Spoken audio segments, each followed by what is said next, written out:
It's January. And it's customary in religious science churches throughout the world that in January, the talks are based around the 4 chapters of the Science of Mind textbook that was authored by our founder, Ernest Holmes. And those first 4 chapters are the thing itself, the way it works, what it does, and how to use it. And I don't usually do those talks every January because we follow the themes for the month that the magazine uses. It just so happens that the theme for this January in the Science of Mind magazine is, totally lost it. Oh, a world that works. The theme for the month of January is a world that works. And when I was thinking about that theme, a world that works, it really did bring me back to the beginning of the textbook, back to basics, back to principle. And I did start rereading those 4 chapters, and it really did speak to me about our principles and about a world that works. A world that works. You think about a world that works, it's like it can't not work. Really, when you think about it, it can't not work. These principles that we read about, that we practice, these principles are at work in our lives all the time. They're always at work in our lives. We live and we move and we have our being in a spiritual world. And we live according to and are governed by spiritual principles, spiritual laws that are at work in our lives. And so it can't not work. Ernest Holmes said this in the first chapter. He said, mind, this thing itself, spirit, causation, is beyond and yet not beyond our grasp. Beyond in that it is so big. Within in that wherever we grasp it, we are it, to the extent that we understand it. But since it is infinite, we can never encompass it. We shall never encompass God, and yet we shall always be in God and of God. This is our core concept 1. God is all there is. That's core concept 1. God is all there is. In form, out of form, manifest, unmanifest. There is only energy. There is only energy in matter or in pure energy. Manifest or unmanifest, in form or out of form, there is only energy. We choose to call that energy God. Energy is God. Everything is energy. Everything is God. Spirit is both immanent and transcendent, which means it is outside of space and time and yet closer to us than our very breath. It is close at hand. It beats our heart, it breathes our breath, it circulates our blood, it digests our food. That energy that we call God is the energy of all life. We are immersed in it.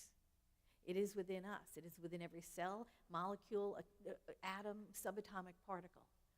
We are made of energy. Energy is God. Ernest Holmes goes on to say this. He says, this is the simple meaning of the true metaphysical teaching, the study of life and the nature of law, governed and directed by thought, always conscious that we live in a spiritual universe, that God is in, through, around, and for us. Core concept 2 of our teaching states that God is triune in nature. That is, it has 3 aspects: spirit, soul, and body. The knower, the doer, and the manifestation.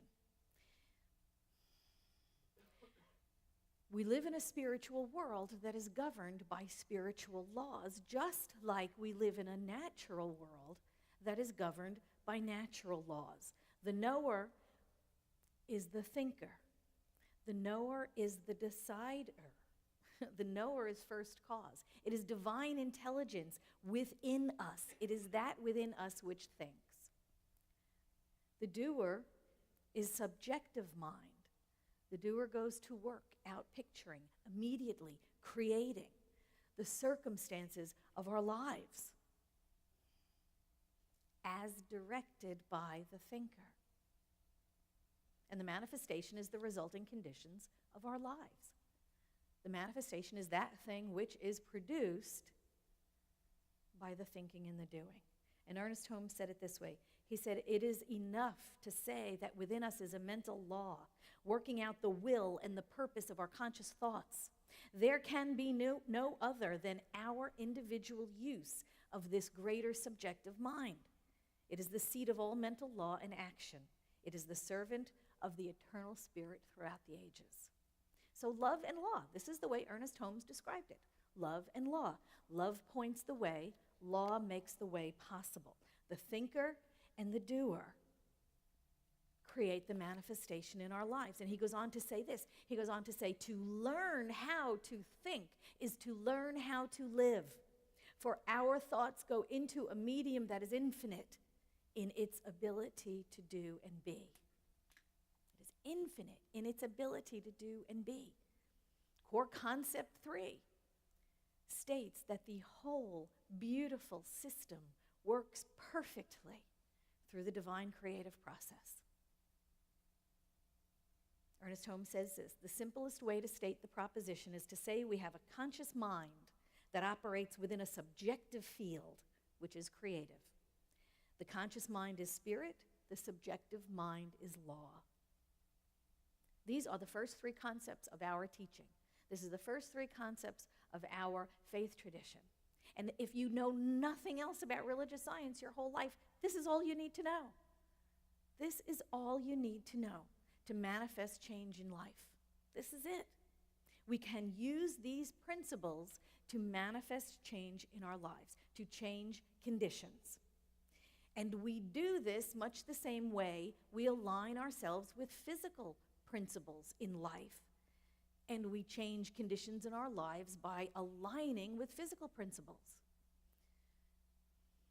We didn't invent electricity. We discovered it. It was already a principle. All we did was align with it. And we were able to use it for our benefit. We have lights, we have sound, we have amplification. We've been able to align with a power that already is, with a principle that already is. And we get to use it for our benefit. We take the energy of moving water and we change it into hydroelectric power. We didn't put the energy into the water. We didn't create that energy that's in the water. All we're doing is we're converting it. We're aligning with it, and we're using it for our benefit. We discover these principles, and we use them to improve our lives. And just like we do with natural laws like electricity and gravity and all the rest, we discover them and then we are aligning ourselves with them. We get to use their principles to benefit our lives. We do the same thing with spiritual laws. Spiritual laws work the same way. We don't make them. We discover the principles and then we align ourselves with them to produce change in our lives. I mix blue paint with red paint, and I get purple paint. I mix red with yellow, and I get orange. I mix yellow with blue, and I get green. We didn't make those colors. We discovered the principles behind them. We discovered the principles behind them, and we use them. If I mix red and yellow, I get orange. I don't question whether or not I'll get orange each time I do it. I don't wonder whether or not I'm truly worthy of orange.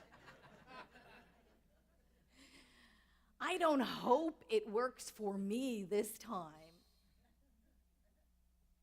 I don't think, well, maybe it works for you, but it doesn't work for me that way.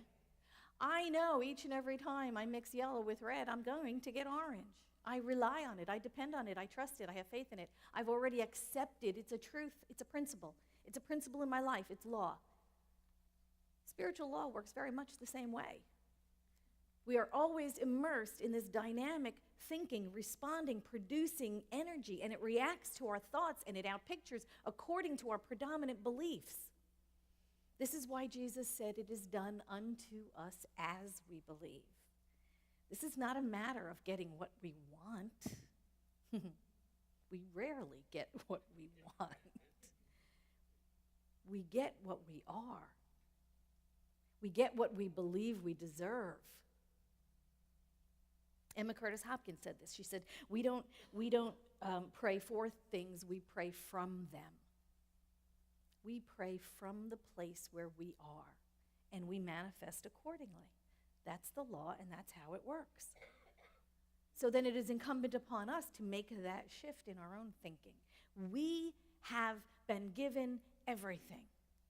All the abundance, all the balance, all the beauty, all of the freedom and the joy and the love and the order and the peace and the power and the unity and the wisdom and the wholeness. We've been given all of the qualities of God. And they are ours to the extent that we discover them, we embody them, and we demonstrate them.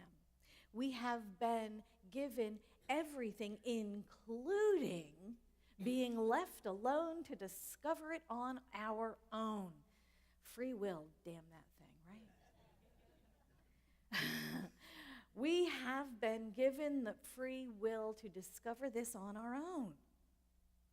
Ernest Holmes said this. He said, we must learn to come under divine governance and accept the fact that nature's table is ever filled. Never has there been cosmic famine. The finite alone, he quotes Emerson here, the finite alone has wrought and suffered. The infinite lies stretched in smiling repose. God is always God. No matter what our emotional storm or what our objective situation may be, there is always that something hidden in the inner being which is never violated. That small seed of perfection that is nestled within us that knows the truth of us always. We are never at a loss for that. That is the power greater than we are. In the face of conditions to the contrary, that is the part of us that knows our wholeness, that knows our unity, that knows our perfection. That's the thing itself. That is the thing itself. And we are all unique and individualized out pictures of this divine mind that thought fit to create us in form. And guess what? God doesn't make junk. Doesn't. Each one of us perfect, whole, and complete, lacking nothing. Lacking nothing. We have gifts to give. We have knowledge to share. We have things to create.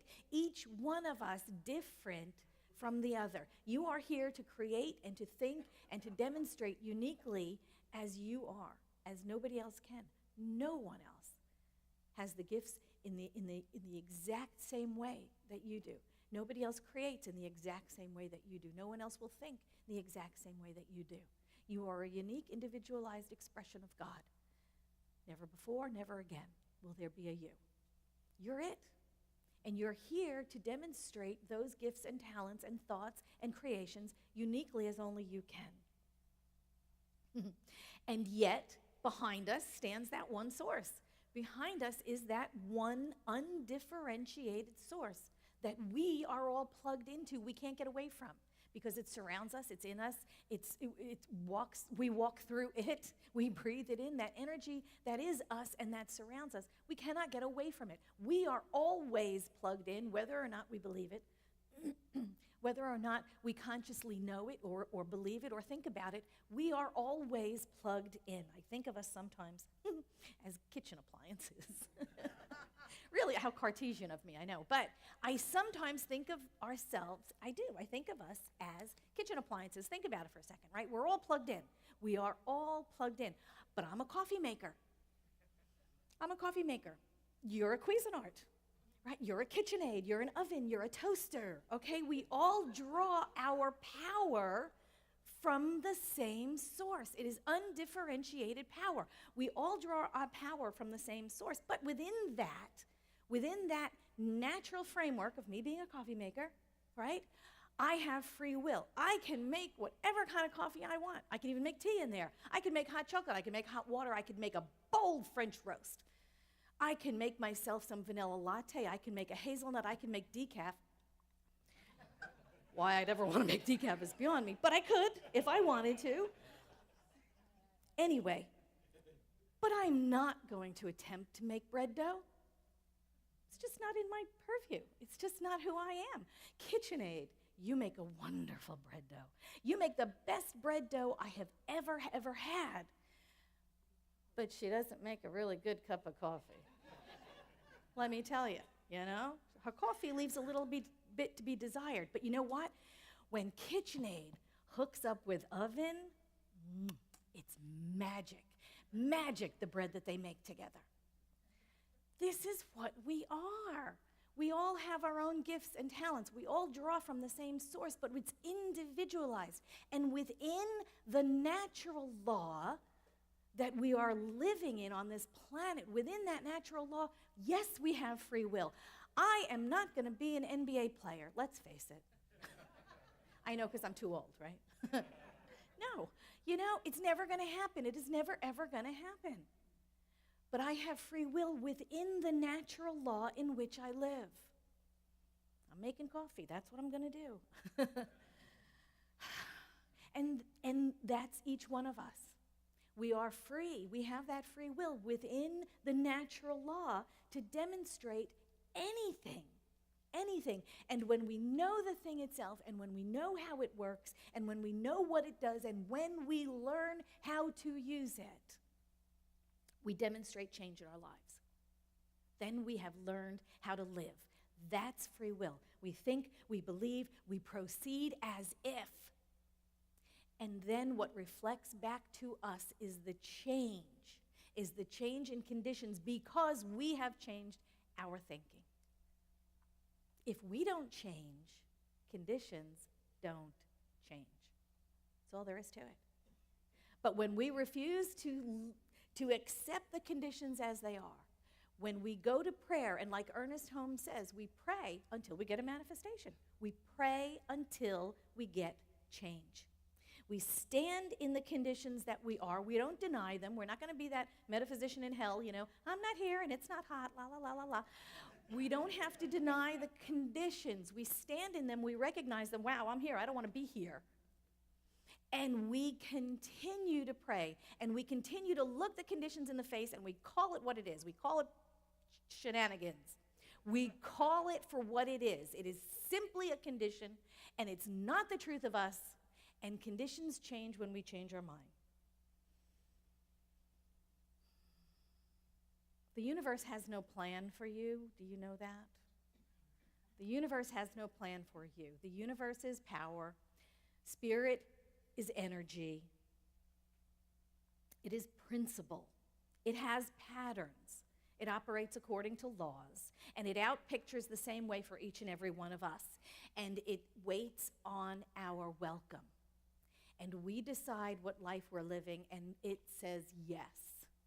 And we decide we're lonely, and it says yes. We decide we have a multitude of friends, it says yes.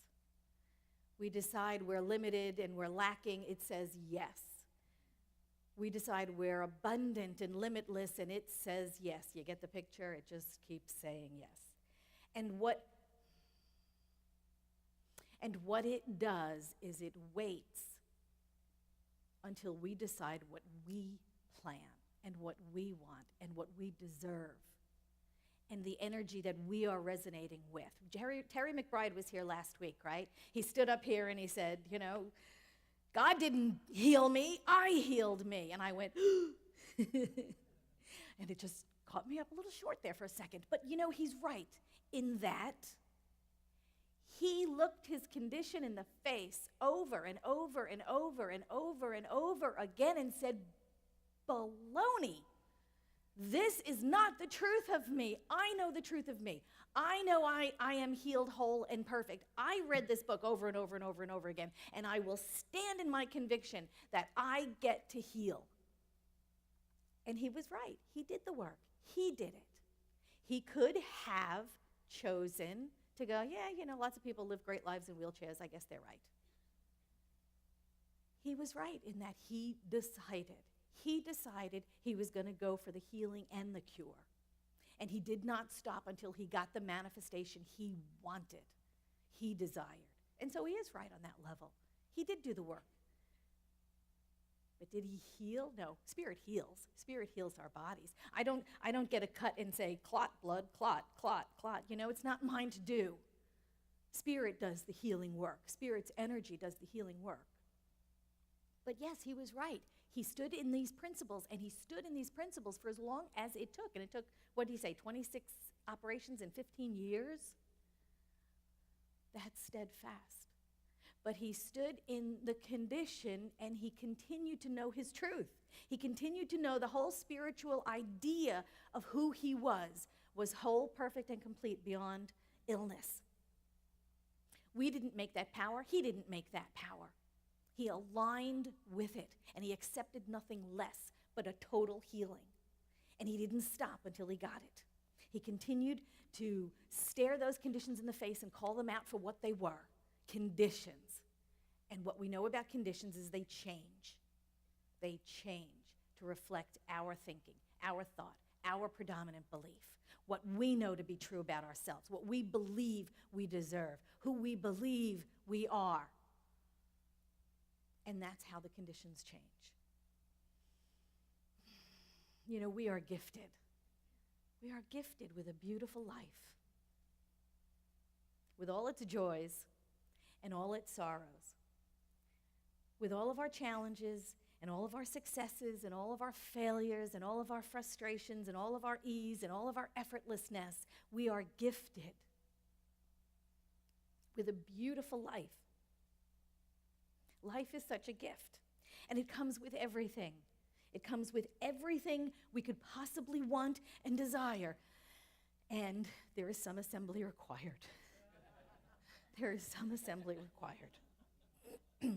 It is a beautiful thing to be alive, to use this power that we have inherited, that we were gifted with, to be able to use this power to demonstrate, to grow our consciousness, to change our conditions. The universe does lie, stretched in smiling repose, like Emerson said, and awaits our direction. How do you proceed?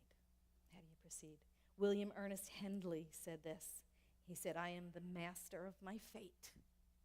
I am the captain of my soul." How are we going to proceed? Thank you.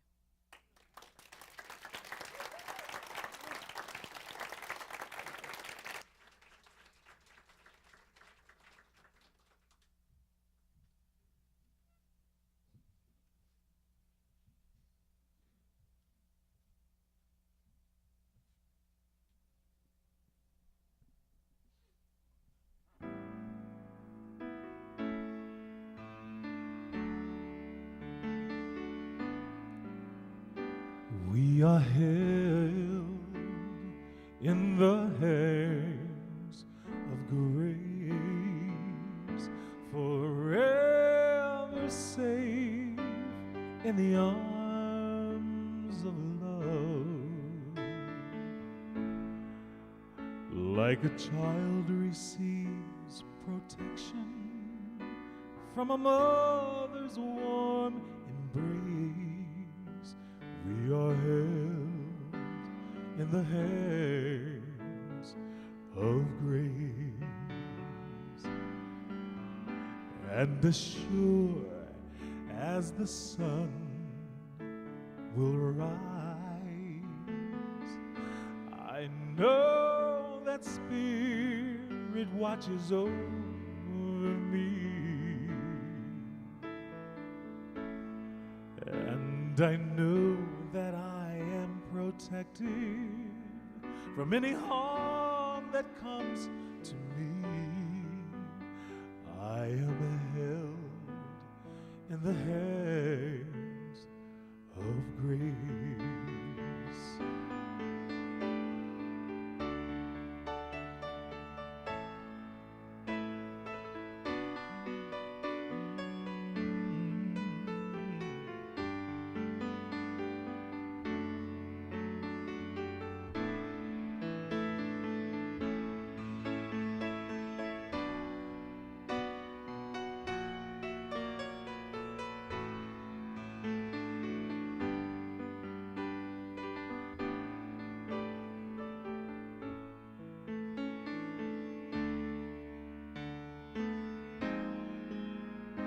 Put your trust and your faith in God. and you will never be alone again. When your heart becomes connected to your soul, you will be free to be held in the hands of grace, to be held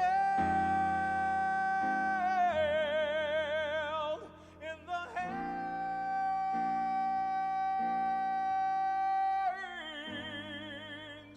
of grace.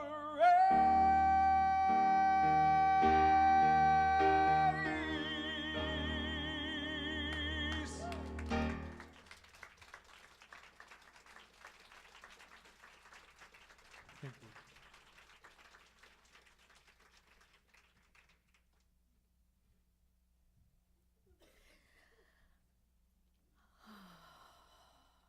I love that. Thank you, James. Thank you so much. Now is our time for giving and receiving, and this is the opportunity we have to give back to Spirit for the good that has already been received. It is our opportunity to just say, thank you, Spirit, for all of the good. And this is what tithing is about. It's not about a tenth, and it's not about a percentage, and it's not about a number. It is a consciousness. It is about the consciousness of thanksgiving, of gratitude. And just as you give out of that sense of gratitude, we accept in that same sense of gratitude. And I am so grateful for each and every person here and those who stayed home to get their charger parties ready and those who are around the world donating online. Wherever you are, just know that it is gratefully and graciously accepted, and it goes on to do the work of Spirit that you would see done. Thank you so much.